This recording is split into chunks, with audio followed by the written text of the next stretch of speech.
everyone, this is Satyam. Good morning to all of you. Once again, I am before you to have a profound discussion on the Hindu editorial section.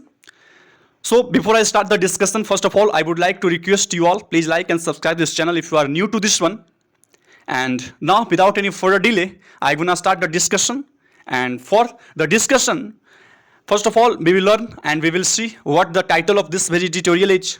So, moving towards the title of this very editorial is A Perilous Stalemate on Russia-Ukraine Conflict After 6 Months. A perilous stalemate. Stalemate means what? A stand still या फिर deadlock हम लोग बोल सकते हैं, इम्पैस से गतिरोध जिसको हम लोग बोलते हैं. और इसका मतलब क्या होता है, अगर आसान भाषा में देखा जाए तो हम लोग एक ऐसा सिचुएशन को समझ सकते हैं, एक ऐसा सिनेरियो को समझ सकते हैं जिसमें क्लैश चल रहा है दो लोगों के बीच, but further progress in the sense कि कोई बातचीत नहीं हो रहा है. मीन्स जो फर्दर प्रोग्रेस है वो स्थगित है, वो स्टैंड स्टिल में है, स्टेलमेट में है. और ये पेरिलस स्टेलमेट, ये स्टेलमेट कैसा है? एक पेरिलस स्टेलमेट है, मीन्स एक खतरनाक जोखिम से भरा है. On Russia Ukraine conflict after 6 months. Russia Ukraine का जो कॉन्फ्लिक्ट चल रहा होता है आफ्टर 6 मंथ, 6 महीने हो चुके हैं अब, तो उसी के बारे में हम लोगों को देखना है कि इस स्टेलमेट को कैसे तोड़ा जाए, इस गतिरोध को कैसे तोड़ा जाए. और अगर ये गतिरोध चलता रहे तो what would be the consequences in the coming time. तो अपकमिंग टाइम में क्या कंसिक्वेंसेस होगा इसका, इस पे भी हम लोगों को ध्यान रखना होगा. So moving toward the paragraph title, it's communication lines between the Moscow and the Kyiv open should be kept open. Means क्या है कि जो कम्युनिकेशन लाइंस है, जो बातचीत का जो जरिया है, उस स्टेलमेट को, जो एक पेरिलस स्टेलमेट है, एक जोखिम से भरा स्टेलमेट है, तो उसको हटाने के लिए, उससे ऊपर आने के लिए जितने भी कम्युनिकेशन लाइंस है, जितने भी बातचीत के रूट्स हैं, जरिए हैं, उसको क्या है, खुला रखना चाहिए. मीन्स सभी को मौका दिया देना चाहिए. जितने भी कम्युनिकेशन लाइंस है, जितने भी बातचीत के जरिया संभव हो सके तो सभी को आगे आके बातचीत करना चाहिए. और एक सिनेरियो जो है उसको पैसिफाइड सिनेरियो, शांति वाला जो सिनेरियो को बनाना होगा. सो आगे बढ़ते हैं, देखते हैं एक लाइंस करके. 6 months after Russia began its invasion of Ukraine. 6 महीने के बाद हो चुके हैं. Russia began its invasion of Ukraine. Ukraine पे जो इन्वेजन किया था, जो अटैक किया था रसिया के द्वारा. द कॉन्फ्लिक्ट सीम्स, अब जो कॉन्फ्लिक्ट है, जो क्लैश चल रहा होता है, वो ऐसा प्रतीत होता है टू हैव इंटर्ड, कि वो इंटर कर चुका है ए डेंजरस स्टेलमेट, एक ऐसा स्टेलमेट में जो बहुत ही क्या है, डेंजरस है, जो बहुत ही पेरिलस है. Ukraine resisted the Russian attack well. Ukraine ने इस अटैक को बहुत अच्छे तरीके से, है ना, बहुत ही अच्छे तरीके से उसको रेसिस्ट किया, उसको प्रतिरोध किया, उसका प्रतिरोध किया. और प्रतिरोध अच्छा से कैसे किया? तो फोर्सिंग द इन्वेडिंग ट्रूप्स, जितने भी इन्वेडिंग ट्रूप्स थे रशिया का, उनको फोर्स किया, उनको कॉम्पेल किया टू रिट्रीट, वापस जाने के लिए, फ्रॉम अराउंड कीव, है ना, कीव के अराउंड से, जो कि यूक्रेन का कैपिटल है, and Kharkiv the second city, और खार्किव से जो कि सेकेंड सिटी माना जाता है. But in the east and the south, लेकिन यूक्रेन जो है अपने ईस्टर्न पार्ट में और साउथर्न पार्ट में it lost swathes of territories. Means कहीं ना कहीं जो टेरिटरीज है उसका एक बहुत बड़ा भूभाग को खो दिया है. फोर्स एक तरफ बताया जा रहा है कि जो यूक्रेन है वो रशियन इन्वेजन को बहुत अच्छे से, है ना, उसका क्या किया, रेसिस्ट किया. बट अगर साउथर्न पार्ट को देखा जाए और ईस्टर्न पार्ट का जो यूक्रेन है उसका एक लार्ज स्वैथ्स ऑफ टेरिटरी जो है वो खो दिया है, एक लार्ज पार्ट ऑफ जो टेरिटरी है उसको खो दिया है. The war seems to have strengthened the trans Atlantic alliance. जो वॉर्स है, ये जो कॉन्फ्लिक्ट चल रहा है, कहीं ना कहीं ऐसा प्रतीत होता है कि ये क्या किया, स्ट्रेंथेन किया है, मजबूती प्रदान किया है the trans Atlantic alliance. Trans Atlantic alliance को, trans Atlantic alliance means what, जो कंट्रीज हैं जो अटलांटिक ओशियन के दोनों साइड्स पे हैं, तो उन कंट्रीज का जो एलियंस है उसको कहीं ना कहीं मजबूती प्रदान किया है. विच वॉज एविडेंट, जो एविडेंट है इन स्वीडन एंड फिनलैंड, जो कि स्वीडन और फिनलैंड जो है अप्लाई करना चाह रहा था, वो भी ज्वाइन करना चाह रहा था नाटो को. But the best is railing under the heat of economic consequences. लेकिन जो वेस्टर्न कंट्री है, जो वेस्टर्न वर्ल्ड है, वो reeling under the heat, reeling means what, staggering, है ना, लड़खड़ा रहा है, under the heat of the economic consequences. जो भी आर्थिक कंसिक्वेंसेज है, आर्थिक परिणाम के अंदर क्या है, वो लड़खड़ा रहा है. मीन्स आर्थिक परिणाम, उनका जो अर्थव्यवस्था है वो काफ़ी कन्फ्यूज्ड हो चुका है, काफ़ी एक शॉकिंग अवस्था में पहुंच चुका है. Specially amid growing fears of Russian gas supplies drying up in the winters. खास करके ग्रोइंग फियर्स जो है ना, जो बढ़ता हुआ जो चिंता है, जो डर है, किसका? तो रसिया के द्वारा जो गैस सप्लाई होता है वो क्या होता है? ड्राई अप हो जाता है। वो क्या होता है? ड्राई अप हो जाता है, सूख जाता है, डिसअपियर हो जाता है ड्यूरिंग विंटर सीजन में। तो ये कुछ इकोनॉमिक क्या है? इकोनॉमिक कंसिक्वेंसेस है, जिसके तहत क्या है, जो ग्रोइंग फियर्स है वो बढ़ता जा रहा होता है, जो डर है वो कहीं ना कहीं, जो चिंता है वो और बढ़ रहा होता है। आगे बढ़ते हैं। Russia made territorial gains in Donbas and southern Ukraine. Russia जो है कहीं ना कहीं टेरिटोरियल गेन्स तो उनको हुआ, वो जमीन को हड़प तो पाए। टेरिटरी गेन मीन्स जमीन को हड़पना, एनेक्स करना, इन डोनबास रीजन में एंड इन साउथर्न यूक्रेन में। But it setbacks in the north and north east. लेकिन जो इनका सेटबैक्स रहा है, इनकी जो प्रॉब्लम रही है, इनकी जो हार रही है, इनका जो मिसहैप बोल सकते हैं, मिसफॉर्चून बोल सकते हैं, तो इनका अगर सेटबैक्स देखा जाए खास करके कहाँ, तो इन द नॉर्थ और नॉर्थ ईस्ट में। एंड इट्स इनएबिलिटी, और इनका इनएबिलिटी जो है, इनकैपेबिलिटी जो है, क्या किस चीज में इनकैपेबिलिटी है? To take quick decisive battlefield victories, है ना, जो निर्णायक और बहुत जल्दी में बैटलफील्ड विक्ट्रीज को लेने के लिए। इल्सवेयर, कहीं भी। एक्सपोज द गैप, वो क्या किया? एक्सपोज किया। एक्सपोज मीन्स रिवील किया द गैप को, उस गैप को, उस शॉर्टकमिंग्स को between the rhetoric and the reality. Means इनकी जो कथनी है, इनकी जो करनी है, उसके में जो गैप है उसको एक्सपोज किया। एक तरफ इनको कहाँ, एक टेरिटोरियल गेम्स तो होता है, बट अगर नॉर्थ और नॉर्थ ईस्टर्न पार्ट में देखा जाए तो इनका जो सेटबैक्स रहा है वो कहीं ना कहीं इनकी इनएबिलिटी को एक्सपोज करता है। और इनएबिलिटी बिटवीन किस चीज़ में? तो रियोटेरिक एंड द रियलिटी, मीन्स जो कथनी है और जो वास्तविकता है, उसकी जो रियलिटी है, उसकी जो वास्तविकता है उसको रिवील करता है, उसको बर्ड लेवल पे एक्सपोज करता है। रसिया हैज स्टॉप्ड ग्राउंड असल्ट। रसिया क्या है, अब यूक्रेन पे जो अटैक कर रहा है, तो ग्राउंड असल्ट जो है ना, जमीनी जो असल्ट, जमीन पे जो असल्ट किया जाता है, वो क्या किया है? रोक दिया है, स्टॉप किया है। But it continues to bomb Ukraine city. लेकिन ये जो बॉम्बार्डिंग का जो इशू है वो अभी भी रसिया के द्वारा कंटिन्यू है, एट विल, उनके मर्जी पे। The latest being on attack on A railway station on August 24। और जो लेटेस्ट है, जो हाल फिलहाल में अटैक हुआ है, बॉम्बिंग का केस, वो एक रेलवे स्टेशन पे किया गया है 24 अगस्त को, यूक्रेन इंडिपेंडेंस डे। और 24 अगस्त को ही यूक्रेन का क्या है, इंडिपेंडेंस डे मनाया जाता है यूक्रेन में। That also marked 6 months of invasion. और ये जो 24 अगस्त है, ये भी चिन्हित करता है कि जो रसिया का अटैक था वो अब 6 महीने हो चुके हैं। Ukraine's strategy appears to be making the occupation costly for Russians. एक तरफ देखा जाए तो यूक्रेन का जो स्ट्रैटेजी है, यूक्रेन की अगर रणनीति के बारे में बात किया जाए, तो यूक्रेन का जो स्ट्रैटेजी है वो ऐसा प्रतीत होता है कि वो चाहते हैं to make the occupation costly. जो ऑक्यूपेशन है, जो व्यवसाय है रशिया का, उसको महंगा किया जाए, वहाँ महंगाई बढ़ाया जाए।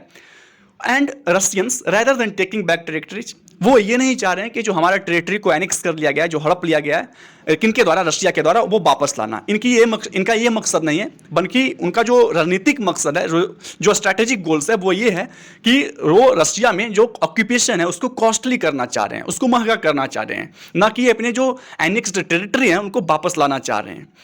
Russia's Crimea and Kherson bases have come under repeated attacks. Russia का जो क्रीमिया है और जो खेरसान बेस है, have come under repeated attacks, उस पर रिपीटेड अटैक्स हुए हैं। The Russian intelligence has blamed Ukraine. और रसिया का जो इंटेलिजेंस है, आईबी है, इंटेलिजेंस ब्यूरो है ना, वो हमेशा से ब्लेम करते आए हैं यूक्रेन को फॉर ए कार बॉम्बिंग। एक कार में बॉम्बिंग होता है, दैट किल्ड, जिसमें मारे जाते हैं the daughter of an ally और प्रेसिडेंट व्लादिमीर पुतिन के ही एलआई जो है, उन्हीं के बेटे जो है, एसोसिएट के हैं, उन्हीं की बेटी जो है उस कार बॉम्बिंग में मारे जाते हैं। और इसका जो ब्लेमिंग है, इसका जो ब्लेम आता है, वो रसिया की जो इंटेलिजेंस है ना, वो यूक्रेन पे डालते हैं इस ब्लेम को। Reports in recent weeks suggest that, अब कुछ रिपोर्ट्स है हाल फिलहाल के वीक्स में जो आए हैं, वो ये सजेस्ट करता है, क्या सजेस्ट करता है कि रशियन इंटेलिजेंस, की रसिया का जो इंटेलिजेंस है, ग्रेवली मिसकैलकुलेटेड, बहुत ही ग्रेवली, बहुत ही गंभीर पूर्वक अगर देखा जाए, बहुत ही अगर सीरियसली अगर देखा जाए, को क्या क्या मिसकैलकुलेट किया है। द यूक्रेनियन रेसिस्टेंस, जो यूक्रेन का रेसिस्टेंस है बिफोर द वार, मीन्स वार से पहले, रिसेंट रिपोर्ट्स में ये सजेस्ट किया जाता है कि रसिया जो है, यूक्रेन का रशियन इंटेलिजेंस जो है वो मिसकैलकुलेटेड किया है कहीं ना कहीं, जो यूक्रेन का रेसिस्टेंस है वार से पहले।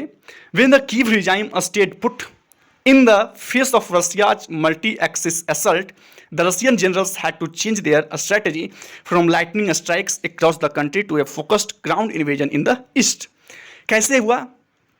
तो जब कीव है, जो यूक्रेन है, स्टेड पुट मीन्स वो कहीं मूव नहीं किया, शांति से बैठा रहा, है ना.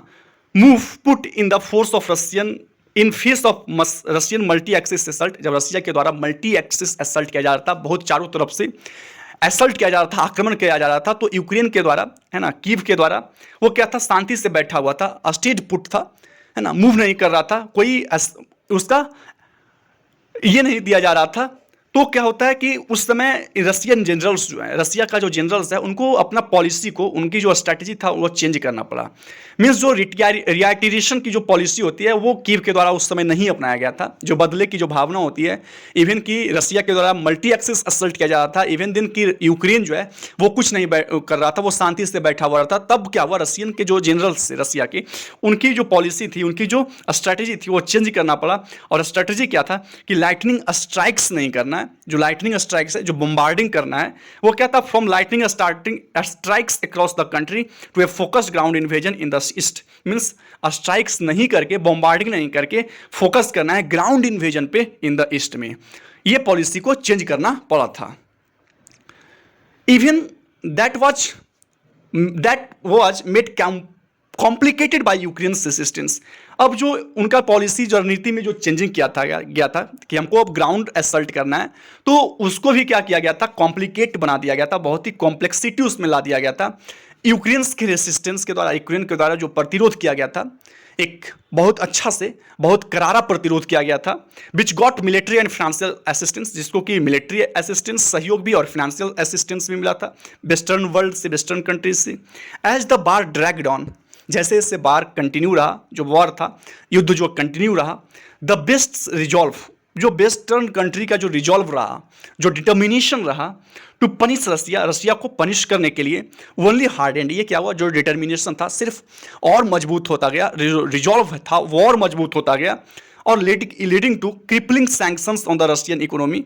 और ये क्या हुआ, जैसे जैसे उनका डिटर्मिनेशन बढ़ता गया, तो रसिया का जो सैंक्शंस था उसको क्रिपल करते गया, उसको अपंग करते गया. मीन्स कहीं ना कहीं उनके जो ऑक्यूपेशंस थे उसको और महंगा करने के लिए रसिया पे बहुत सारे सैंक्शंस को लगाया गया. So mister Putin is now in a spot. अब जो सिचुएशन है, अब जो सिनेरियो है, वो इस तरह का कुछ है कि mister Putin is now in a spot, एक ऐसी जगह पे आ चुके हैं, despite the limited battle field gains, हालांकि बहुत ही लिमिटेड बैटल फील्ड गेन्स हुआ है इनको, of his troops. Managing the sanctions hit economy itself is a tall task, है ना. जो मैनेज करना, जो सैंक्शंस लगाया गया है, सैंक्शंस हिट इकोनॉमी, इनका जो इकोनॉमी है सैंक्शंस के द्वारा हिट किया गया है, उस पर बार किया गया, उसको मैनेज करना एक बहुत ही अपने आप में टफ टास्क है, बहुत ही टॉल टास्क है. Continuing the war would be costly, और कंटिन्यू करना, अगर ये चाह रहे हैं कि इस वॉर को कंटिन्यू किया जाए, वो बहुत ही कॉस्टली होगा. And there is no certainty, और कोई निश्चितता भी नहीं है इस चीज़ की, इस बात की कि he would meet his strategic goals, कि उनका जो स्ट्रैटेजिक गोल्स है, जो राजनीतिक लक्ष्य है, वो पा लेंगे, इसका कोई सर्टेनिटी नहीं है. थ्रू अ लॉन्ग टर्म बार, जब वो चाह रहे हैं कि उस वार को क्या करना है, कंटिन्यू करना है, तो कोई ऐसी निश्चितता नहीं है कि उनकी जो राजनीतिक लक्ष्य है वो आने वाले समय में, इन द अपकमिंग टाइम, कि वो उस गोल्स को अचीव कर लेंगे. So it will be very costly, है ना. उनको अब कुछ राजनीतिक, उनकी जो रणनीति है उसको कहीं ना कहीं अब चेंज करना पड़ेगा. एंड फॉर यूक्रेन, और यूक्रेन के लिए क्या है, डिस्पाइट इट्स रेसिस्टेंस, इनके रेसिस्टेंस, हालांकि बहुत अच्छा से रेसिस्टेंस किया गया, प्रतिरोध किया गया, इनकी जो कैपेबिलिटीज है उनके बावजूद भी, and the support from the best, और बेस्ट के द्वारा जो सपोर्ट भी दिया गया, इसके बावजूद भी क्या करना है, taking back the territories. Means अगर ये चाहे भी, है ना, कि हम अपनी टेरिटरी जो एनेक्स किया गया है रशिया के द्वारा, वो अगर वापस लेना चाहें भी यूजिंग फोर्स यूज करके, मीन्स ताकत यूज करके, रिमीन्स इम्प्रैक्टिकल, ये प्रैग्मेटिक दिखता नहीं है, ये प्रैक्टिकल नहीं लगता है, ये चाह कर भी अब ये नहीं कर सकते हैं. सो इसलिए क्या है, टू ब्रेक द स्टेलमेट, इस स्टेलमेट को रोकने के लिए, इसको तोड़ने के लिए, इस चुप्पी को, इस स्थगित जो फर्दर प्रोग्रेस जैसा कोई स्थिति नहीं है, तो इसको तोड़ने के लिए क्या करना होगा? What both sides can do, दोनों साइड्स क्या कर सकते हैं? Each to agree to a ceasefire, means एक ट्रूस के लिए एक temporary suspension of the fighting करें, है ना, उस पर एग्री करें, उस पर सहमति जताएं, एंड स्टार्ट डायरेक्ट टॉक्स, और स्टार्ट करें डायरेक्ट टॉक्स को, डायरेक्ट डायलॉग्स को, सिकिंग ए पॉलिटिकल सॉल्यूशन, ताकि उसमें क्या है, पॉलिटिकल सॉल्यूशन, जो राजनीतिक सॉल्यूशन है ना, हल जो है इस विषय का, इस कॉन्फ्लिक्ट का, वो निकल सके। The UN and Turkey mediated talks, UN और जो टर्की है, एक एग्जाम्पल बताया गया है कि उन्होंने क्या किया, मेडिएटेड किया, पैसिफाई किया टॉक्स दैट सॉ, जिसमें क्या दिखा, एक ब्रेक थ्रू दिखा, मीन्स एक सक्सेस दिखा, एक डेवलपमेंट दिखा इन जुलाई, इन शिपिंग, किस चीज में ब्रेक थ्रू दिखा? तो shipping grain from Ukraine ports, है ना, यूक्रेन के पोर्ट्स से ग्रेन का शिपिंग किया गया, शिपमेंट किया गया वाया द ब्लैक सी के द्वारा। आर ए मॉडल, ये एक ऐसा मॉडल है, एक ऐसा एग्जाम्पल है जो बॉर्थ बीइंग फॉलोड, मीन्स फॉलो करने लायक है, मीन्स रशिया और जो यूक्रेन है इस मॉडल को क्या कर सकता है, अपना सकता है, और डायरेक्ट डायलॉग्स करके जो पॉलिटिकल सॉल्यूशन है इस कॉन्फ्लिक्ट का, उस पर पहुंच सकता है, उसका हल निकाल सकता है। Regional players with communication lines open to Moscow and Kyiv should push them to come to the table, जितने भी रीजनल प्लेयर्स हैं विथ कम्युनिकेशन लाइन्स के साथ उसको ओपन रखें, टू मॉस्को एंड कीव के लिए, should push them, regional players को क्या करना है, पुश करना है, धकेलना है, मीन्स उनको स्टिमुलेट करना है, to come to the tables, कि वो टेबल पे आए, बातचीत करें, डायलॉग करें, और जो पॉलिटिकल सॉल्यूशन है, जो भी हल है इस कॉन्फ्लिक्ट का, उसको निकालने, उसको ढूंढने का प्रयास करें। If a war of attrition is allowed, अगर इस तरह के जो वार हैं, जो एट्रिशन मीन्स कहीं ना कहीं दोनों कंट्री को कमजोर बनाएगा, कॉस्ट बहुत इकोनॉमिकल जो क्राइसिस लाने वाला ये है, जो एट्रिशन वाला है, कि जो ग्रेजुअली कहीं ना कहीं दोनों कंट्री को वीक कर देगा, तो इस तरह के जो वॉर हैं is allowed to grind down, अगर इस तरह के वॉर्स को अलाउ किया जाए कंटिन्यू करने के लिए for long time, it would continue to hurt all stakeholders. ये क्या है, इस तरह के वार्स जो हैं, एक सुपर पावर जिसको हम लोग रशिया से जानते हैं और यूक्रेन है, इस तरह के वार्स अगर कंटिन्यू रहते हैं तो पूरे वर्ल्ड को, सभी स्टेक होल्डर्स को ये कहीं ना कहीं हिट करने वाले हैं, है ना, इस सभी स्टेक होल्डर्स को हर्ट करने वाले हैं। Besides holding the global economy hostage, और जो ग्लोबल इकोनॉमी के ये तो हॉस्टेज बनाएंगे ही, उसको तो बंधक बनाएंगे ही। बंधक बनाने का मतलब क्या, कि जो इकोनॉमिक ये है, इकोनॉमी जो है ग्लोबल इकोनॉमी है, जो मीन्स ऑल ओवर वर्ल्ड का जो इकोनॉमी है, उसको क्या होगा, उसमें क्राइसिस आएगा। इसके बावजूद भी, है ना, कि सभी स्टेक होल्डर्स जो हैं, सभी जो वर्ल्ड के सभी कंट्री जो हैं, उसको भी कहीं ना कहीं इससे चोट पहुंचेगा, वो भी कहीं ना कहीं इससे प्रभावित होंगे। So the first and the foremost thing Russia Ukraine के लिए ये है कि वो टेबल पे आए, बातचीत करे, कम्युनिकेशन लाइंस जितने भी रूट्स हैं उसको देखे, उसको समझने का प्रयास करे, और एक पॉलिटिकल सॉल्यूशन जिससे कि इस क्लैश को समाप्त किया जाए, इस कॉन्फ्लिक्ट को समाप्त किया जाए। So this is all about today's editorial, और आशा करते हैं कि आपको ये एडिटोरियल समझ में आया होगा। So at last once again I would like to request you all, please like and subscribe this channel if you are new to this one. So now thank you, have a nice day, bye bye all of you.